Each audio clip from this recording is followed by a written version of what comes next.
warahmatullahi wabarakatuh.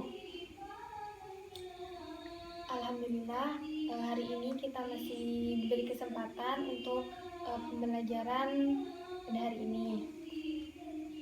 Adik-adik, apa kabar semuanya? Sehat? Sehat Bu Guru. Alhamdulillah sehat. Nah, hari ini kita akan belajar tentang sistem koloid.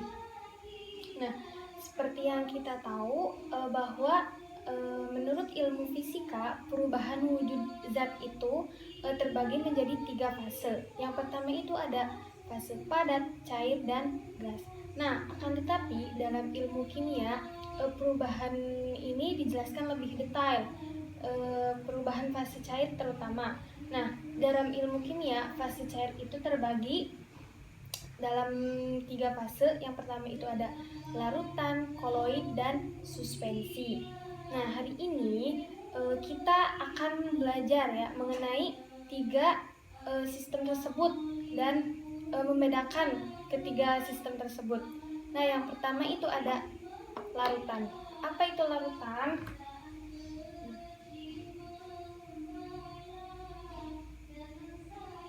Larutan, koloid,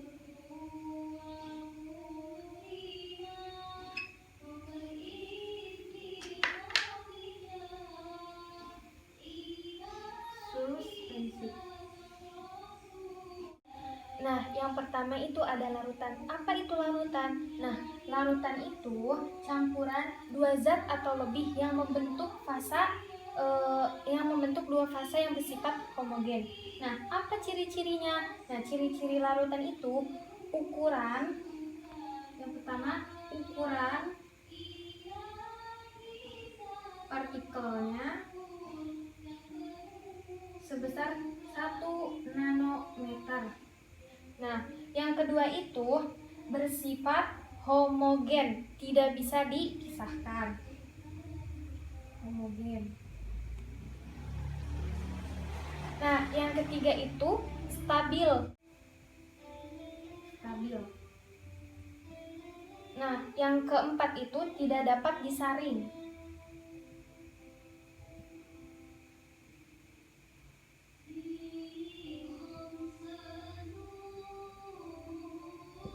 Nah, yang kedua itu ada koloid. Apa ciri-ciri koloid? Nah, ciri-ciri koloid ini ukuran partikelnya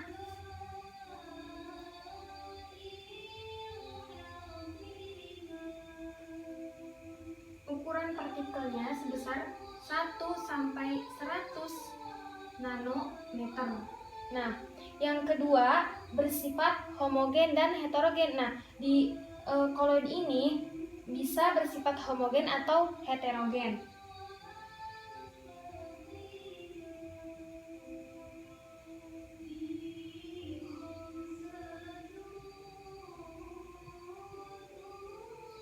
Nah, yang ketiga itu relatif stabil.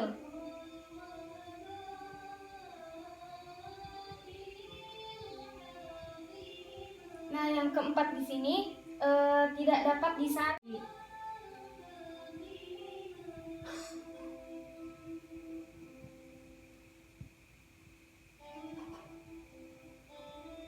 Kecuali dengan penyaring tertentu.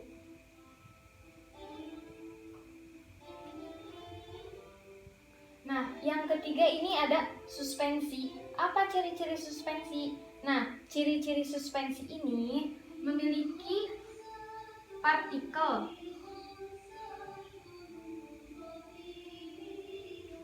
lebih dari 100 nanometer.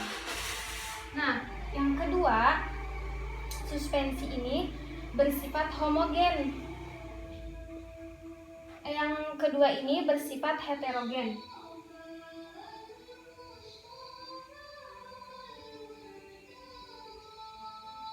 Nah, yang ketiga tidak stabil. Nah, yang terakhir dapat disaring.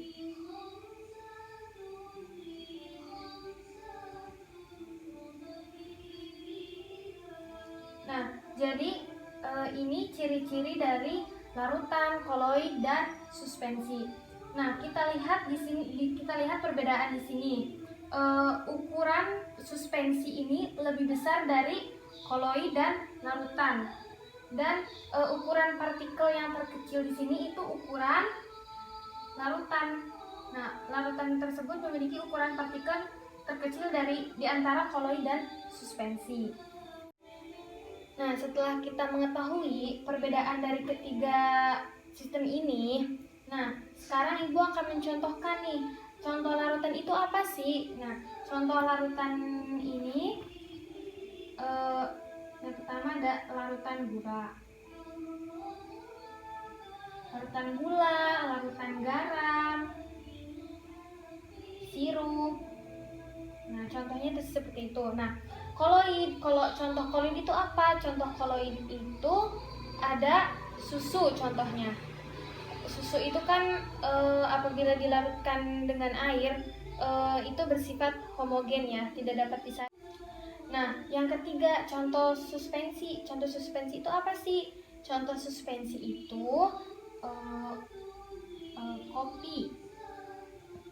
kopi plus air, pasir tambah air.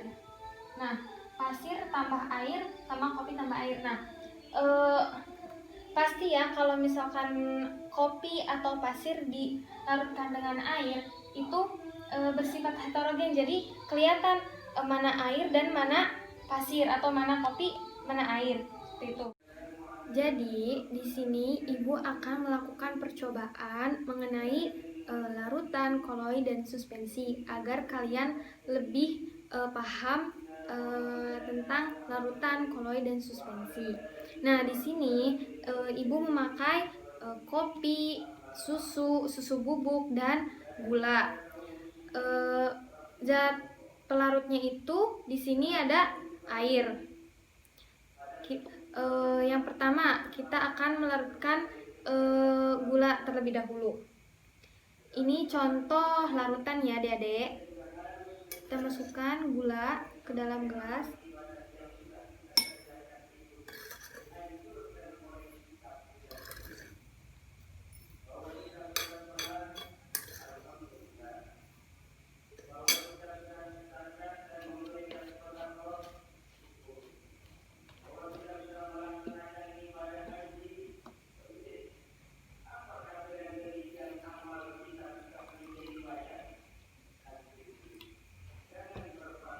Kita aduk terlebih dahulu.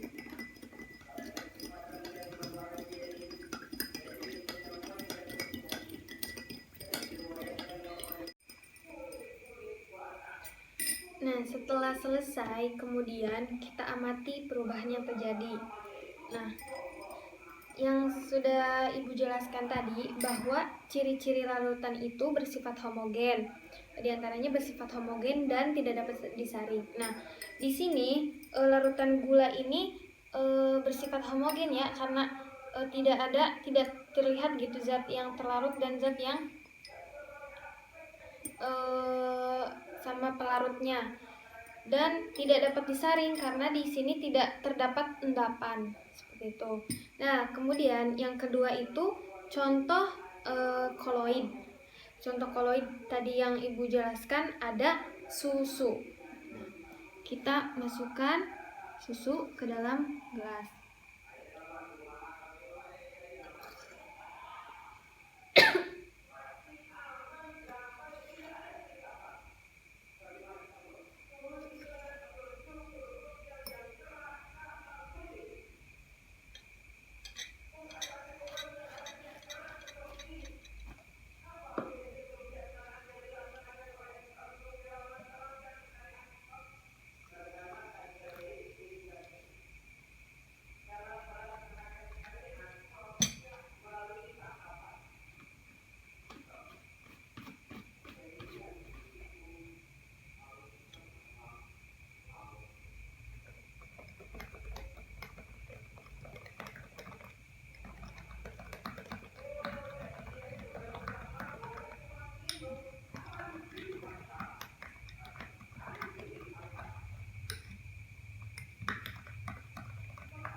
Kemudian kita amati lagi susu ini.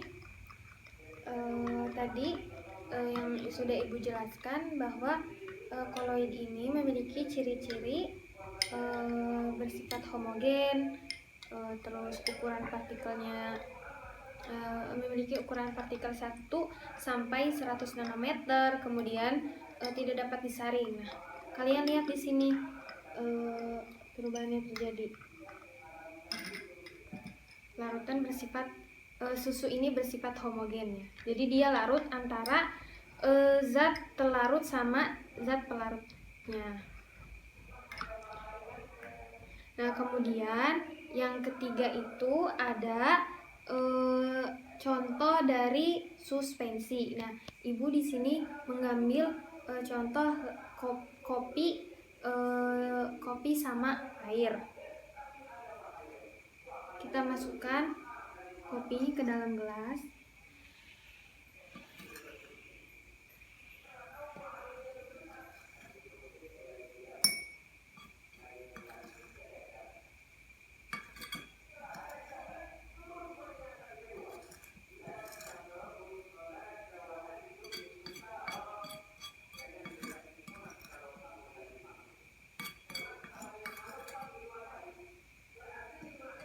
Kemudian kita tambahkan air.